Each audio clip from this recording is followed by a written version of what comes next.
I'm with Aisha Baker of Bake the Blog. We're at the launch of Ayanda's fashion house now. Who better to speak about fashion with than this blogger? Hello. Hi. Okay, so we're talking about fashion today. You're talking about your blog and Instagram and being a social media fashion person, I guess. Tell me about how you got into it, because I think everyone wants to be a blogger. Everyone and their mother wants to be a blogger, but not a lot of people do it really well. How did you get into it? It's funny because I got into it in 2009 when I was studying. So I was studying a BCom at UCT. And blogging was still very new. Yeah, blogging hadn't really taken up in South Africa then, and I followed a few Italian bloggers on Lookbook, and I was like, what's a blog? This is so cool. Kind of went on there and I was like, oh my god, I want my own blog. And then I did, I started writing, and I kind of wrote about my feelings and about fashion and about everything really, and I wrote every day because I loved it so much so that I failed my first year, which is kind of bad.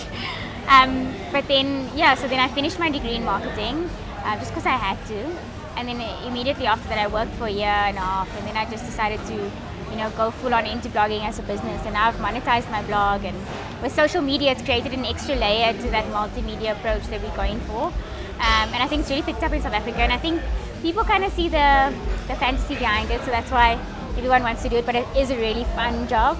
I like to say that I'm fun employed, except when I'm a freelancer, so when you're not earning money it's not so fun.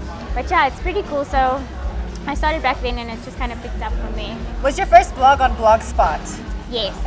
Everyone's first blog was on Blogspot. Yes, it was. And I designed it myself. I used to Google JavaScript and like HTML codes and all these other things, HTML codes, and I just like code my own stuff. That's incredible. No, it wasn't cool. That didn't look nice. I thought it was cool, but it didn't look good at all. But at least you tried and you put in the initiative and the effort. Yeah. I say A+ for effort. Thanks. So today you're actually speaking about how to gain followers, when you should or should not use a hashtag, and I think a lot of people on social media don't really know, and they're just kind of doing what their friends do, or maybe doing what their people they're following do.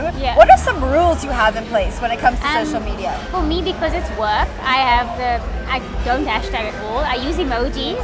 That's my thing. At the end of my captions I will put emojis usually, and then I'll hashtag when it's about my own brand. So with my events I'll do the event hashtag, and sometimes I hashtag Bake the Blog, but not really. And then I use the hashtag for clients. So if someone pays for a post, then I'll hashtag them to kind of get my followers to start talking about the product and use the hashtag so I can follow their conversation. And then we also use it for giveaways to kind of filter through our followers and that kind of thing. I think if you're a regular person and you want to hashtag stuff that you love. So like we had the potato shade today. If I was eating it, I'd hashtag the potato shade because I love it and I want to tell people about it, and I want people to know that it's a cool place to eat. We're talking Bake the Blog. You've monetized your blog. You've made it a business. You said you did that May last year. I started in May 2015. I forget it's 2016. I know, so crazy. So in May 2015, I quit my job and I started fully monetizing my blog and my social media, and also venturing into my own brand and trying to launch a few new products from my brand. I kind of want to launch my own online store, my own label, my own beauty products, my own perfume, whatever. That's the goal. And I started that all last year. But I really started earning money from my blog 3 years ago when brands were willing to pay for content, but also when they found out that advertising in a regular magazine wasn't getting them as much information as they needed. So when they pay us, a normal person, to advertise their product, they not only get our followers to notice their product, but they also get a sense of engagement that they wouldn't otherwise get from a magazine advert. So you get a beautiful image, you get people talking about your product, and you get this person representing you as almost like an ambassador for your brand. So I think when they noticed that that's a good way to reach regular people, they decided to kind of put some budget towards that as well.